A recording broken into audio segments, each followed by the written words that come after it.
The Pacific stretches in every direction without interruption. No land, no cloud, no reference point. The horizon is a thin, uncertain line dividing one emptiness from another. Above, blue. Below, blue. Between them, something fragile moves west. The Essex is 87 feet of wood in the largest ocean on Earth. Against that scale, she is not a ship, she is a speck. She carries 21 men, 5 whaleboats, and the confidence of a whaling island that has crossed oceans for generations. On the morning of the 20th of November 1820, the lookout spots whales. The call goes out. The boats are lowered.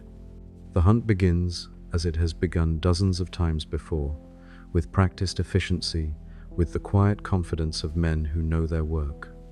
First, mate Owen Chase commands one boat. Captain George Pollard commands another. They pull toward the pod, harpoons ready, the Essex growing smaller behind them. What happens next has no precedent in the memory of any man aboard. A bull sperm whale, immense even by Pacific standards, rises beside the ship. It does not dive, it does not flee.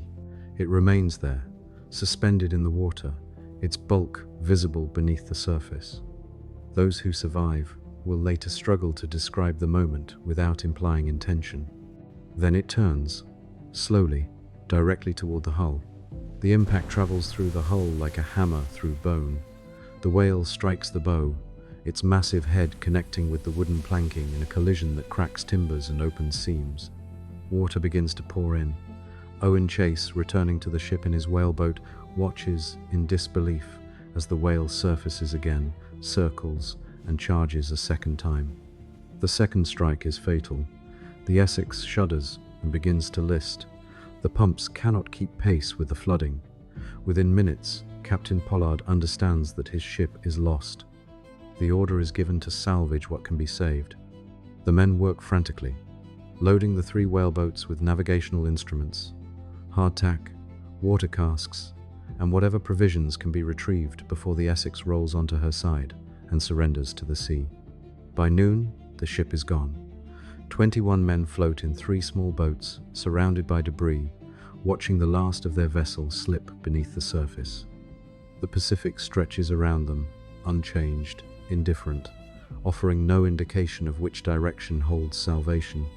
But to understand what these men faced, it is necessary to understand who they were and what they had left behind. Nantucket in 1819 was the whaling capital of the world. The island's economy, its culture, its very identity depended on the hunt. Young men grew up expecting to go to sea. They learned the trade from fathers and uncles, mastered the handling of whaleboats before they were fully grown, understood the rhythms of the ocean as intimately as farmers understood soil. The Essex was not a ship of amateurs. She carried men who had dedicated their lives to this work. Captain George Pollard was 29 years old when the Essex departed Nantucket in August 1819. He had served aboard whale ships since his youth, rising through the ranks with the steady competence that the trade demanded. Owen Chase, the first mate, was 23, already experienced, already confident in his abilities. The crew included seasoned harpooners, skilled sailors, and a handful of younger men learning the profession. Among them was Thomas Nickerson, the cabin boy, just 14 years old.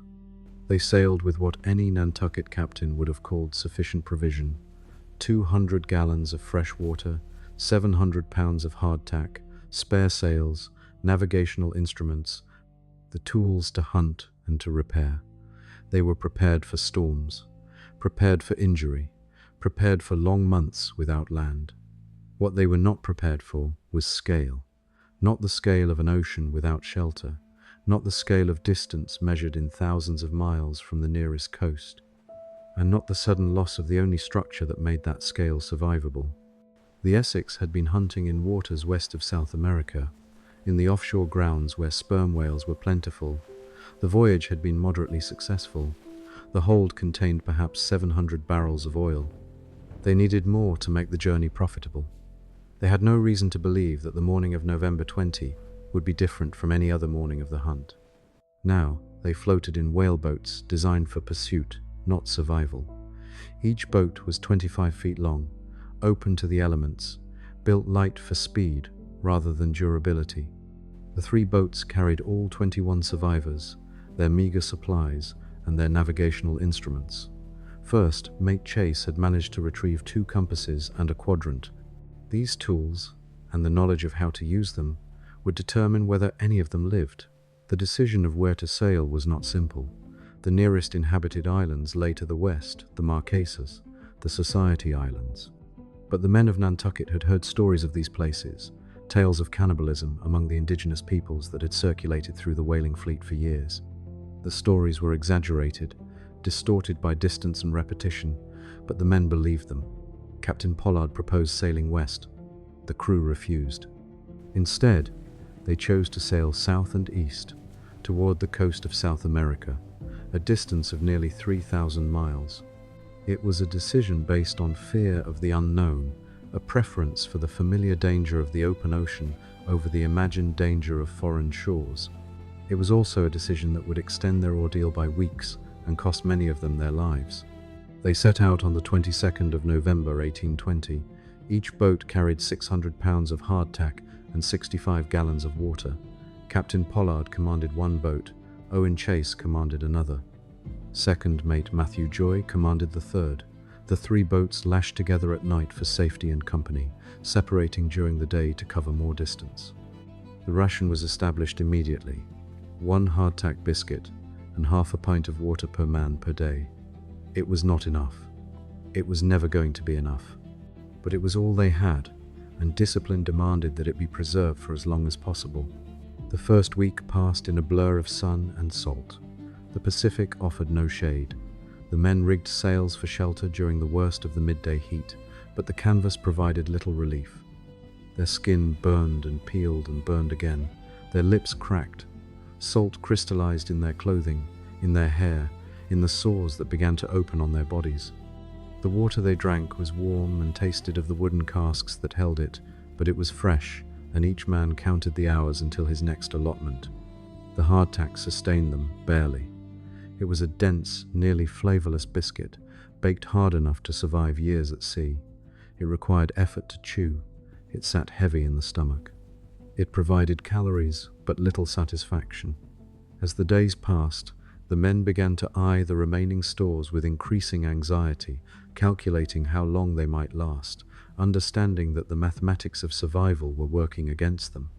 On December 20, exactly 1 month after the sinking, they reached Henderson Island, a small, uninhabited landmass in the Pitcairn group. The boats landed. The men stumbled ashore on legs weakened by weeks of cramped confinement. They found fresh water, crabs, birds, and a brief respite from the relentless motion of the sea. But Henderson Island could not support 21 men indefinitely. It was land, but not salvation.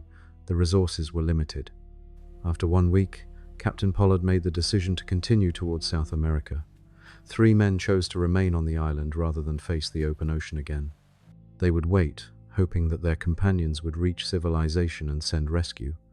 The remaining 18 men divided into the 3 boats and pushed off from shore on December 27.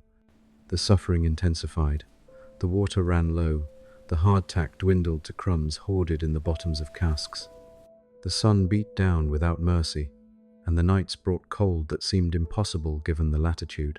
Men grew weak. Their bodies consumed their own muscle tissue for fuel.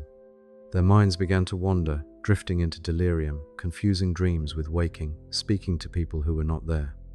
Matthew Joy, the second mate, was the first to die. His body had been failing for days, weakened by illness and starvation. He passed quietly in his boat on the 10th of January, 1821.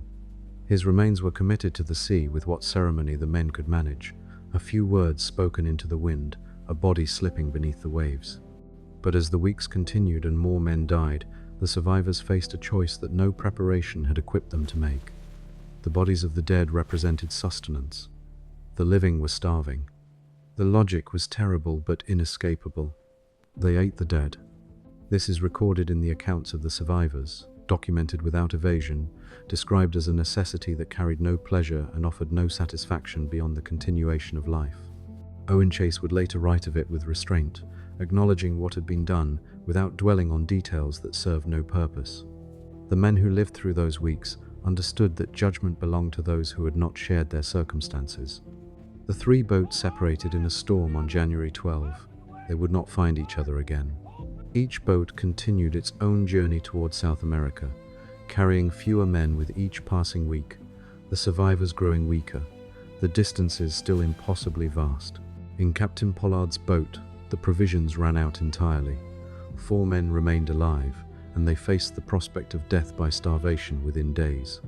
A decision was made to draw lots, to determine who would be sacrificed so that others might live. Owen Coffin, the captain's young cousin, drew the short straw. Charles Ramsdell, who drew the lot to perform the act, carried it out with a pistol. Pollard would later describe this moment as the weight he carried for the rest of his life, a burden that no passage of time could diminish. Owen Chase's boat was rescued first. On the 18th of February, 1821, the British merchant ship Indian spotted the whaleboat and pulled alongside. 3 men remained alive in the boat, skeletal and barely conscious. Chase was among them. He had survived 89 days at sea, had traveled over 3,000 miles in an open boat, had endured what few humans have ever been asked to endure. Captain Pollard's boat was rescued 5 days later by the Nantucket whale ship Dauphin. 2 men remained alive. Pollard himself was one of them. The bodies of their companions lay in the bottom of the boat. The 3 men left on Henderson Island were recovered months later by a ship dispatched from South America. They had survived on whatever the island provided, growing thin but remaining alive, their gamble justified by the rescue that eventually came. Of the 21 men who abandoned the Essex on the 20th of November, 1820, 8 survived. 13 died from exposure, from starvation, from the slow failure of bodies pushed beyond all reasonable limits. The ordeal lasted 93 days from the moment the whale struck until the last survivors were recovered. Owen Chase returned to Nantucket and eventually to the sea. He wrote an account of the disaster that circulated widely, influencing a young writer named Herman Melville, who would read Chase's narrative and find in it the seeds of something larger. George Pollard also returned to whaling, commanded another ship, lost it on a reef, and never captained a vessel again. He spent his remaining years as a night watchman on Nantucket, a quiet man who rarely spoke of what had happened. The Pacific remained unchanged.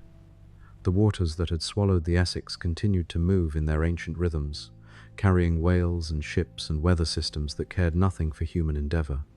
The ocean that had witnessed the destruction, the suffering, the desperate voyage eastward, offered no memorial and kept no record. The whaleboats that carried the survivors were small things, constructed of wood and hope and the accumulated knowledge of men who understood the sea. They were built to chase whales, not to cross oceans. They were adequate for their intended purpose and entirely inadequate for what circumstances demanded. And yet they held. The men who climbed into those boats on November 20 did not know if they would live or die. They knew only that remaining in the water meant certain death, and that movement offered the possibility of something else. They rationed their supplies. They navigated by the stars. They maintained discipline until discipline became impossible, and then they made choices that no one should ever have to make. The horizon never changed. Day after day, the line between sea and sky remained fixed, as if nailed in place. Movement did not feel like progress. The boats rose and fell, but the world did not shift. Time loosened its shape, days blurred. A man could row for hours and feel as if he had moved nowhere at all, the Pacific absorbing effort without acknowledgement. 8 men returned to tell the story. The ocean kept the rest. Beneath the surface, in water too deep for light, the remains of the Essex settle without monument or witness. The men who survived carried the memory. The Pacific did not. It moved as it always had, lifting swells, driving currents, offering no acknowledgement of what had been lost upon it. The sea does not remember. It does not need to. It continues vast, indifferent, complete.